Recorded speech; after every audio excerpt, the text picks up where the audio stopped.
Right. Hi, everybody. Welcome to another physics class. Hopefully you guys are all doing well. Let's go ahead and jump into everything here. Just a little heads up, there is a chess tournament today. It's going to be a crazy, crazy tournament.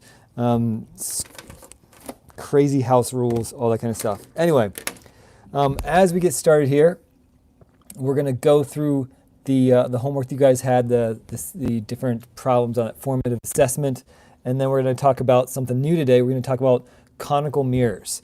And just as a little kind of an intro here, I have a spoon. A spoon is a very good example of a conical mirror. It's not perfectly not perfectly spherical, but it is pretty close to spherical, and we're going to talk about that and talk about how these mirror drawings work and all that kind of stuff. So let's just jump right in to the formative assessment. Some of these we can just talk through. Some of them require a little bit more than that. All right, so the first thing is the idea of specular and diffuse reflection. So specular and diffuse reflection, we remember that diffuse reflection is kind of like white paper, right? So it's reflecting light, but it's not reflecting it in the same direction, in a predictable direction. It's going in all different directions. And because the reason for that is you have a rough surface for white paper. Now, I'm getting some bad reflection off of this, a little bit of glare. So as we're talking about glare, we're seeing a little bit of glare here too. It looks like it's a little bit, I don't know. Let's see if this makes it any better. Let's actually turn this light off. That's going to make it a little better. All right, so let's start off. Number one, reflection. Let's see, reflection of light from the surface of a lake on a calm day. Well, if it's a calm day, you can see actual things reflected, kind of like a mirror. So that's going to be specular. So A is specular.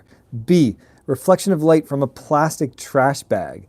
Well, typically trash bags are not made out of very, very shiny materials. And so if it's a white bag, any kind of reflection is going to be simply diffuse reflection. So B is diffuse. I mean, I suppose you could imagine something where it was like coated in aluminum and all of a sudden you could see your reflection in it, but that's not normal, right? That's not a normal trash bag. So A is specular, B is diffuse, C, reflection of light from the lens of eyeglasses. That's going to be a flat surface, something where you can actually see an image. That's also specular. Specular, diffuse, specular. Last one, reflection of light from a carpet.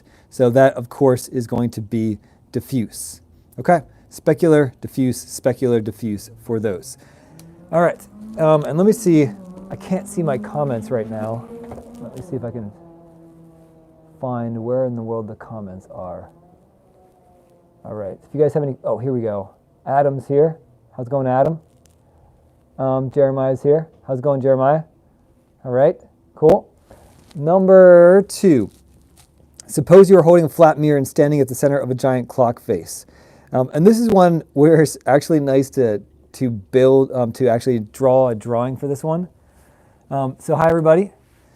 And I did just that. Let's go ahead and I can redo it. So this is a kind of a weird question, the way it's stated, but someone's standing at 12 o'clock and you're like right in the middle, shining a beam of light towards you, and you want to use the mirror to reflect the beam toward an observer standing at 5 o'clock.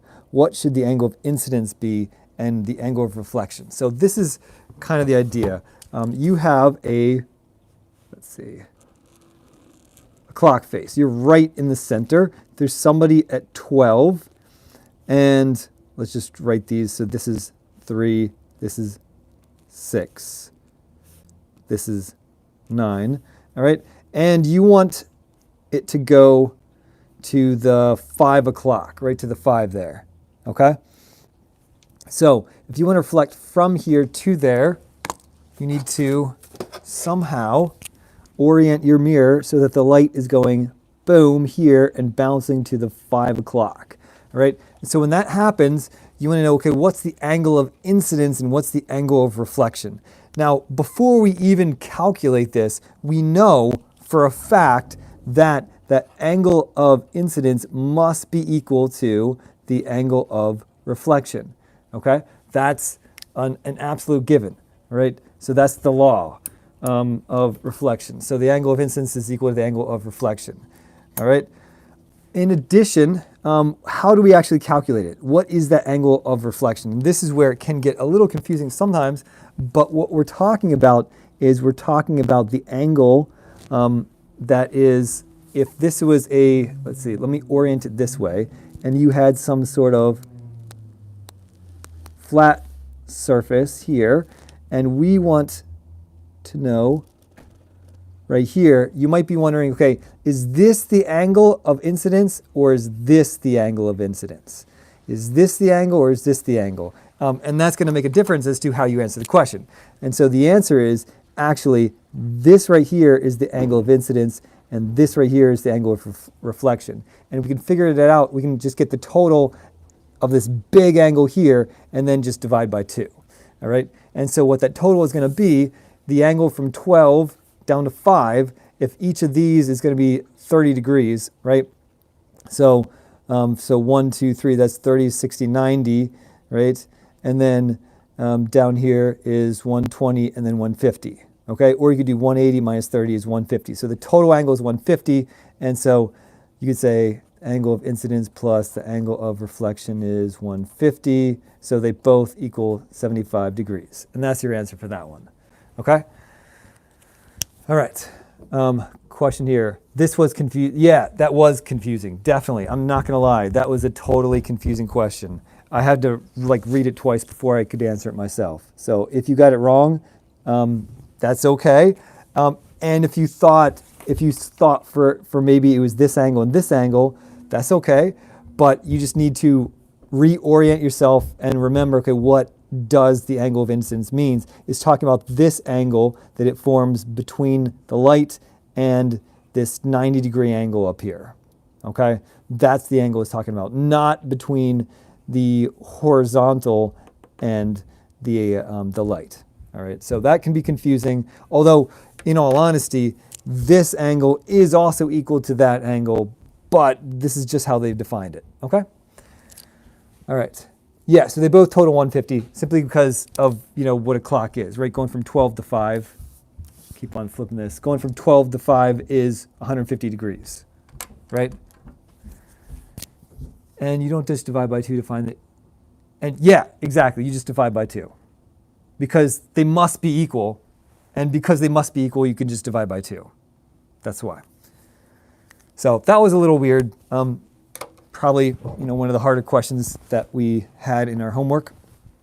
The next one is, and let's look at that one. This one's about this whole glare situation. We have a department store window, and sometimes they're slanted inward at the bottom, which is, I've never noticed this myself, but maybe I'll start looking. So this is to decrease glare from brightly illuminated buildings across the street, which would make it difficult for shoppers to see. And you obviously, if you're selling stuff, you want shoppers to be able to see. Now, if you're a bank, obviously you don't care about that. You don't really care if people can look into your bank. But if you're a shop and you want people to be window shopping, looking in and seeing your stuff, right? So sometime when we're not all quarantined, you go out and you go shopping and all that kind of stuff. That's something that a shop's going to want, right? And so let's look at what's going on there, all right? And we don't need to have any kind of real sophisticated diagram for this one, but let's go ahead and do that. So we have, if you're shopping, and man, this is where it'd be great to have Jeremiah here to help me illustrate, because this is going to be a little hard for me to draw this really well. But anyway, so let's just say if you're here, let's suppose this is a window, okay? And then you're here window shopping. Okay, this is you, right? And this is just a flat kind of glass here. And when it's flat glass, yes, most of the light is going to be able to go through that, but it's also very flat. And so some of the light will reflect off the surface. And when you're looking at it and try to look at what's inside, if you have some light that's coming in, All right, so coming in from the building across the street like this, what's going to happen is that this light can simply just reflect straight back. And when it reflects straight back, you're going to get a glare, and you're going to actually see in this window, you're going to see an image of whatever's across the street. Yes, you can still see in through the window, but the glare is caused by the light out here of whatever's shining, and you'll literally see an image of that in the window. And I think we've all seen this before, although we may not have necessarily noticed. It may have irritated us, or it may not have irritated us. And so, yeah, so he's irritated. Like, what is that in the store? I can't see because of this terrible glare, because there's some terrible light shining over here and reflecting. Okay, so that's what's going on. Now, what we can do to fix that now, let's just flip it over. Situation number 2 is this. So rather, we're going to have this. Now, I'm going to exaggerate, so this is going to be crazy. But let's suppose that's tilted inward, and we are there.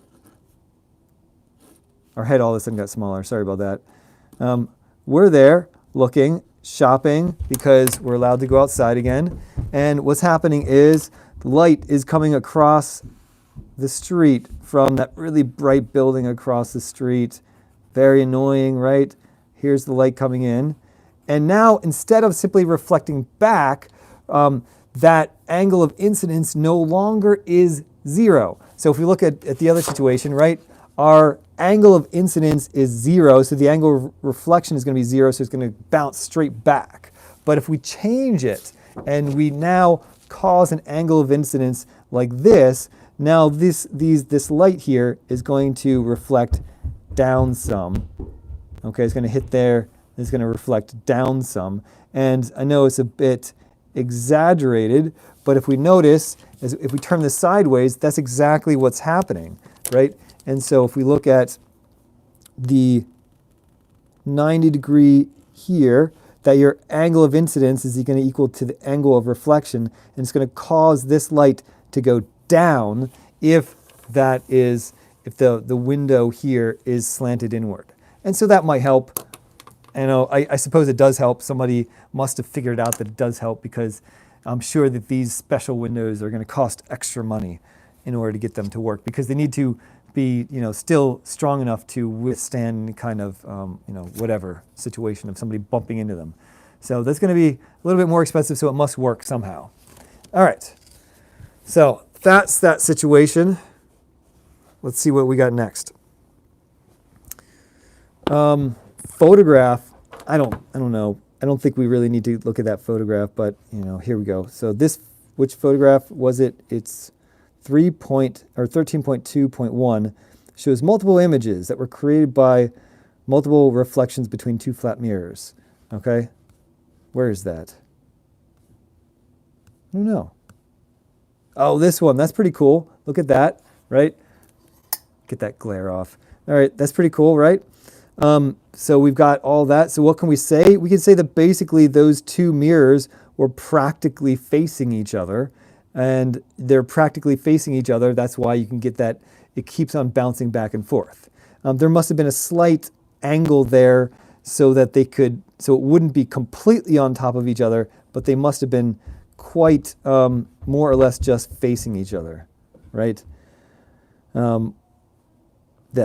So that's that one. Not a big deal here. Now, critical thinking. If one wall of a room consisted of a large flat mirror, how much larger will the room appear to be? Now that would be pretty cool. And I think a lot of gyms will use this kind of thing. I used to work out at a gym where they had a room like this, and it makes the room look bigger. In fact, you could have the illusion of the mirror, the room being twice as big.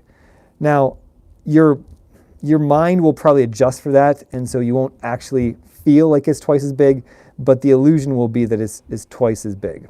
Okay, and that's simply because if it's a flat mirror, it's going to look like that room. So that room, if it was previously this wide, it's going to look like that light is going to go hit the mirror and come back. So if you're over here, it's going to look like it's that room is extended way over here. So instead of seeing a mirror, you're going to see this wall projected over here.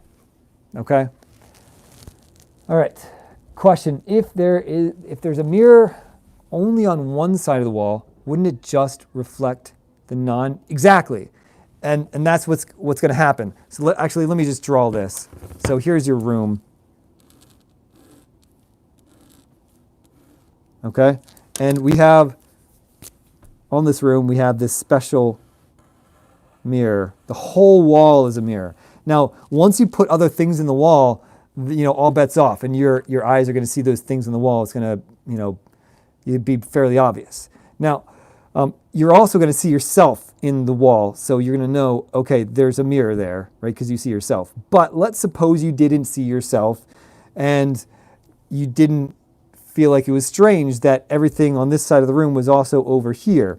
What it's going to look like is when the light is coming in, so if you're you're looking over here, right? And let's suppose there's some object, I don't know, who knows, like a tree, right? There's a tree, a Christmas tree or something, and you're right over here, right? This is you, okay?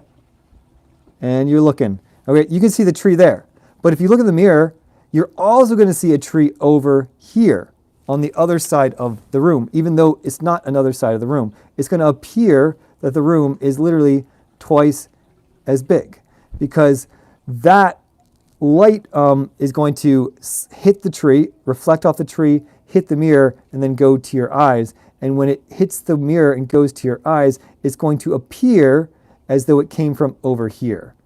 Okay? It's going to actually appear, so you're going to have kind of a situation where the light's going like boom, hitting the mirror, boom, coming to your eyes, but it actually appears to your eyes because your eyes don't perceive that bounce. You perceive that the tree was actually over here on the other side of the room, even though it's not another side of the room. So, hence, the room actually appears to be twice as big. Okay? So that's the whole mirror situation, which it does actually work. Not perfectly, because the mirror is not going to be perfect, and you're going to see stuff in there, and your mind is going to be able to recognize what's going on. But it does work to make the room feel bigger. All right. Last of all, and this is an interesting question. Why does a flat mirror appear to reverse the person looking into a mirror left to right, but not up and down? And that's an interesting question, which has more to do with what's going on with left and right rather than what's going on with the mirrors per se. So the mirror itself is not actually flipping things. We might think that the mirror is flipping things, but it's not. Okay? So your left and right are relative to you. And so when you see something reflected, if you have a mirror, right, and you're seeing something, if you're looking in the mirror, in a flat mirror, and you have a perception of this is my right and this is my left, okay, right and left, and when you have some kind of object that's, I'm trying to think of some kind of object, so let's make it a, I don't know, a hand. Okay, so you have some object that's going to go in the mirror, it's going to reflect, and you're going to see some image of the object over here, right? And let's turn this light on, okay? What you're going to see is that as the light goes here and bounces back, that you're going to get an image of the object right over here, okay? And the image of the object is going to be exactly the same.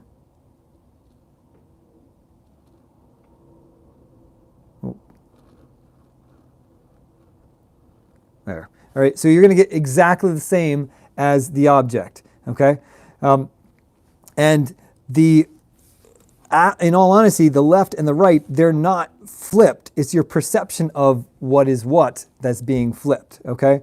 What do I mean by that? So your top is still top, your bottom is still bottom, but your definition of left and right is relative to yourself. So one particular object what its left and right is depends on your perception. And so the mirror is simply copying exactly what it has into it, but your perception is on the other side, well, if that were you, if you were to flip around, then that would look like that your left and right are flipped, but they're not really, okay? So what's really going on is the definition of left and right are relative terms, whereas top and bottom, at least here on Earth, are not relative terms, that you have a top and you have a bottom, which are kind of fixed. But if you were to flip around, something that's left and right are going to now flip with you. So as you turn yourself 180 degrees, your left and right are now completely flipped. It's a relative term that goes with the observer and doesn't have anything to do with the actual object itself. Okay. So there's actually really no real reversals. So I would say there's no top-bottom reversal, there's no left-right reversal. It's a matter of your perception of left and right. That left and right are relative to the observer, whereas top and bottom are not simply relative to the observer. And that's all it is. So we are going to now talk about the exciting concept or the exciting topic of spherical mirrors. And before we do that, I would like to kind of just introduce this topic, and let me see if I can do this without having any kind of issues with the video. Let's see if we can flip this around. Ooh, here we go. All right, so I want to look at a spoon. Spoons are cool, look at that, because the spoon itself is kind of like a spherical mirror. So what I mean is that you've got a reflective surface that's right there and a reflective surface that's right there. This right here is going to be a convex mirror. Right here is going to be a concave mirror, and we're going to be talking about concave mirrors today.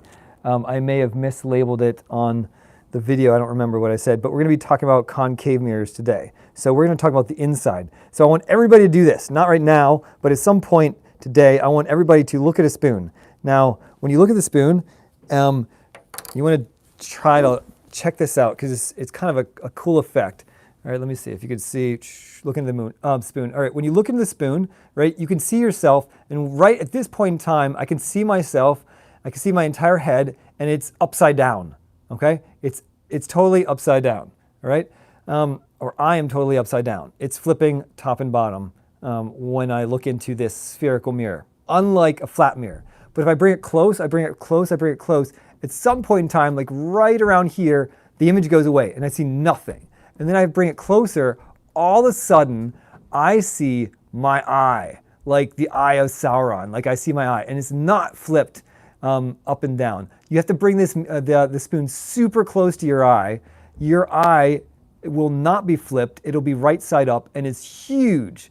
Your eye is gonna be super huge, all right? But back over here, you're tiny, you're like this tiny little thing, this tiny, like your entire head is in the spoon, tiny, upside down, comes over here. Now my eye is enormous, and you can like see your eye like this enormous size, not flipped, just it's just upright, perfectly correct.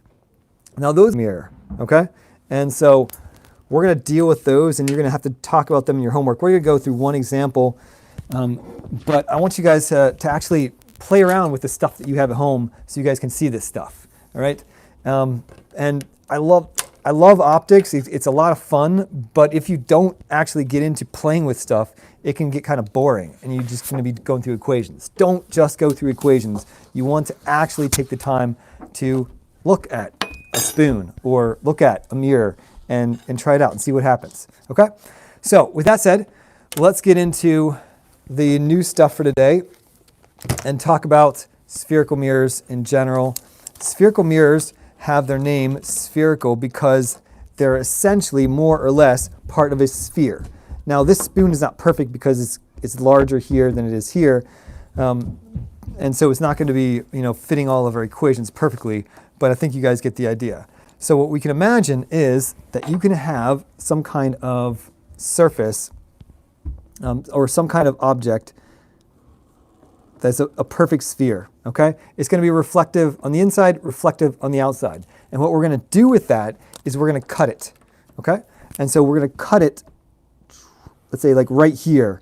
And then we're going to have a section of this sphere, right? This is not just a circle, this is a sphere. We're going to have a section of the sphere, and that is going to be our mirror. We can talk about the outside being reflective, or we can talk about the inside being reflective. If the inside is reflective, it's going to be a concave mirror. Okay? If the outside, so let's say, so concave, or if the outside is reflective, that's going to be convex. Okay? And you can think of it this way. So a concave mirror is one that's like caving in on you. Right? It's one that's like a Pac-Man that can bite you, something that's caving in on you, whereas convex is not. All right. So your concave mirror, which is kind of the topic today, is one subset of a spherical mirror. These are all spherical mirrors, and spherical because they're derived from a sphere. Okay, and a spherical mirror, when you look at it, has a couple different parts to it. So let's just now take this is one mirror right here. You can describe a spherical mirror with, well, actually I'm going to write on here too. This right here is known as C, or the center. The center of the sphere. And because this is a section of a sphere, this spherical mirror is also going to have a center. Even though it's just a slice, it still has a C. Okay? Still has a center. Now, there's another point that's very, very important. All right? And that point is going to always be right in between the center and the mirror. And that point is F. That's the focal point. So F is the focal point. Okay? And a couple other things. So this distance here, as we already know, the distance from the center to there is R. That's the radius. And so if F, capital F, is the focal point, lowercase f is the focal length. And we can say that F, for a spherical mirror, F is going to always be equal to 1/2 R. Okay, that's important. F is equal to 1/2 R. All right, so if you're given the radius of a spherical mirror, or if you're given the focal length of a spherical mirror, you can always calculate the other one. All right, the focal point is always halfway in between the center and the mirror. All right, what else is important? What's important is, what in the world does that focal point really mean? It means this. So if light is, when it hits the mirror, it will always reflect back through the focal point.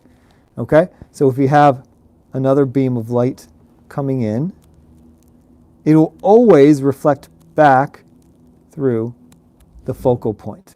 Okay? No matter where it comes from. When it hits the mirror, that light will always reflect back through the focal point. So that's why it's called a focal point. All this light is going to the focal point. It's not stopping there. It'll go straight through the focal point, okay, and continue on, okay? That's what your focal point means. But not only that, not only does light coming from an infinite distance reflect and hit the mirror and go through the focal point, but what if we put a light source right at the focal point? If you put a light source right at the focal point, the light will reflect off the mirror and go off in a linear fashion out that way. So that's good for flashlights. If you have a flashlight, you want to put the light bulb right at the focal point, and that's going to make this light go straight out in a parallel fashion. Now, if you put the light bulb in a slightly different spot, then the light might spread out somewhat. But if you put the light right at the focal point, exactly at the focal point, those beams of light will all go parallel, and you'll have a nice straight beam of light. All right. So that's your basic spherical mirror. There's a couple other things, and let's see. We're going to be drawing images on our things and figuring out where they are. And when I draw objects, I'm always going to draw trees because I just like to draw trees, just because I do. And we're going to have our mirror equation. And let me just go ahead and write down the mirror equation, and then we can explain what in the world everything is. So the mirror equation is this: 1 over P plus 1 over Q equals 1 over F. All right, that's going to be our mirror equation, which is going to be very, very similar to the lens equation, which we're going to have later on. But what in the world is everything there? Your P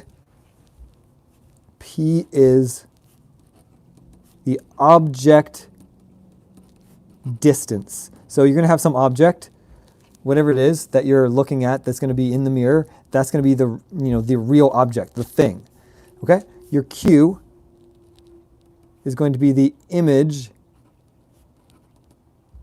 distance. Okay? And F, once again, F is the focal length. So that focal length will tell you some kind of relationship between P and Q, between the object distance and the image distance. It'll tell you about where they are.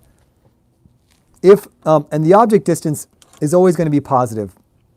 A negative, so let's suppose your image distance, so your image distance can be negative or positive. Okay? If Q is negative, then the image is going to be behind the mirror. Okay, so it's going to be back behind the mirror. So back in La La Land, it's going to be over here. All right, and if Q is negative and the image is behind the mirror, then the image is virtual. Image is virtual. Okay. And that's all if Q is negative. Now, if Q is positive, Q is positive, well then, if Q is positive, then the image is front of the mirror.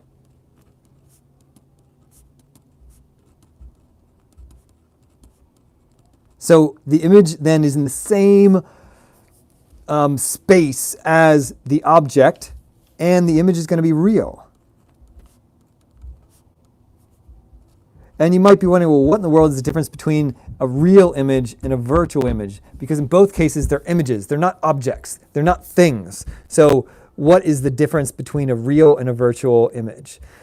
So this is the difference. A real image is something that can be projected on a screen. And if we were doing a lab, you could actually see this. We could create a real image. So you might think of this as, if we're dealing with lenses, it would be some kind of image that you can project onto a screen that you could see, right? You could see that thing on the screen, and it would be real. It would be something that you could project on the screen. Now, if the thing is virtual, you cannot project it on a screen. You cannot observe it that way. You only observe it by looking in the mirror and seeing it that way. Okay, so that's kind of the difference. And it's going to take a little bit of getting used to of, what in the world does that mean? Is the image virtual or is it real? But basically, a real image is something that can be projected onto a screen. A virtual image is something that cannot be projected on the screen. It's just something that you observe but can't have on a screen. Okay? All right. So with all this, we also need to get into how do we draw these mirror drawings, and we're going to go ahead and just solve a sample problem as we're talking about that. All right. Because we're going to run out of time here. So this one's a bit of a kind of a long lesson, and kind of a start to all these drawings can be a bit challenging. But I want to go through one sample problem before we end here, and that is this. So you have sample problem B. You have a concave spherical mirror that has a focal length of 10 centimeters. Okay? So we know F. F equals 10 centimeters. Okay? And it's located, so locate the image of a pencil, and I'm never going to draw pencils. I draw trees because I just like to. Locate the image of a pencil that is located upright 30 centimeters from the mirror. So your P equals 30 centimeters. And we want to find the magnification, which we're going to get to here in a second. and we also want to draw this drawing. And so what else do we know? So we have P is 30, and we want to know, well, what is Q? So where is that image? Is it negative? Is it positive? And what's the number? And so before we even do the drawing, we can go ahead and just solve the math, right? We have an equation that is, where's our equation? Right over here. 1 over P plus 1 over Q is 1 over F. And I would recommend just writing the numbers straight in, just like you have it. So we have 1 over P, 1 over 30 centimeters, plus 1 over Q equals 1 over 10 centimeters. That's F, right? And so what you can do is, I would just do the calculation right there. You don't need to rearrange. Rearranging with these fractions can be annoying. So it's much, much easier just to put it straight in your calculator and say, okay, 1 divided by 10. So that's going to be 0.1. And then we're going to subtract 1 over 30 from both sides. So minus 1 over 30. All right, and that's going to get you 1 over Q. And you can write that down, or you don't even have to. Okay, so let me just write this down. 1 over Q equals 0.06 repeating. All right, and then to get Q, we simply just use the inverse button. 1 divided by that. All right, and so Q is 15. Q equals 15. The unit's going to be centimeters because the unit should be the same as what you did. So that's your calculation there. For the mirror drawing, and I want to go through a mirror drawing. We'll talk about magnification later. You guys can read about magnification, so we'll talk about that next time. But I want to go through the mirror drawing because this is so key to what's going on here. And let's just see. So we had F is 10 and P is 30. Right? F is 10, P is 30. And we calculated and found out that Q is going to be 15. So what is going on? We have a mirror, and we're going to draw always with this mirror. This is known as our principal axis. You're not going to always make it this big, but I'm just going to make it this big for right now. This is your principal. I always don't know how to spell this. I'm thinking I think it's PAL, a principal axis. Just a guess. Okay, that's your principal axis. It means it's your most important axis. Okay, so that's your principal axis. And we're going to say, okay, we have a focal length of 10 centimeters right here. Here's F. And then their object is 30 centimeters away. So we're going to kind of estimate. That's 10, that's 20, and that's 30, approximately. So this is going to be your P. Now for P, I personally like to draw trees, okay? But the problem set of pencil, I don't really care. I just like to draw trees literally for everything, just because I do. So when you have the tree there, we want to figure out where the image is. And there's a way to do this, all right? You need 2 different lines, and the 2 different lines can be drawn, 3 different ways. So the first way is to draw parallel to the principal axis, which we've already talked about, right? We said if it's going parallel to the principal axis, then it's always going to reflect through this F, through the focal point. So if it comes in like this, it's going to come out like that, okay? And we can also, there's another option. We can draw through the center if we have the ability to draw through the center. Now the center is right here. Here's the center. And if you draw through the center, if the light comes through the center, it's going to hit the mirror and it's going to bounce straight back and go back through the center. So any light going through the center is going to go straight back through the center on its way back. Now, here's the really cool thing. Where is the image? The image is always going to be where these 2 things intersect. And get it? We started from the top of the tree, and we're trying to figure out where these 2 lines cross, and they cross right here. And so this is going to be the top of the tree. So because of that, we're going to draw from the principal axis down to the image top, and you're going to draw your tree just like this. Now, what do we know about this image? We know that the image is upside down. We know that this image is real because it's on the same side of the mirror as the object. And we know this image is smaller. And we know this image looks like it's somewhere between F and C. In fact, yes, indeed it is, because it's 15 centimeters, right? So C is at 20 because F is 10, C is 20, and Q is right there in between. 15 is right in between those two. Okay? So we know this information about it. We're going to go ahead and stop there. Class is totally over. Sorry, I think I ran over a couple minutes. But we're going to go ahead and stop there. And we'll talk about magnification tomorrow. But guys, please read about it in your book. The magnification is related to all this stuff. And practice these mirror drawings. We're going to get really, really used to them. Don't give up. Don't give up. These mirror drawings can be really fun trying to figure out where these different images go. Okay? This one is one of the easier ones. They do get to be a little bit harder. So we'll deal with those tomorrow. See you guys. Well, actually not tomorrow. Tomorrow's Thursday. We'll deal with them on Friday. So you got Friday. Read your book. Please, please read your book. This is a very, very important section.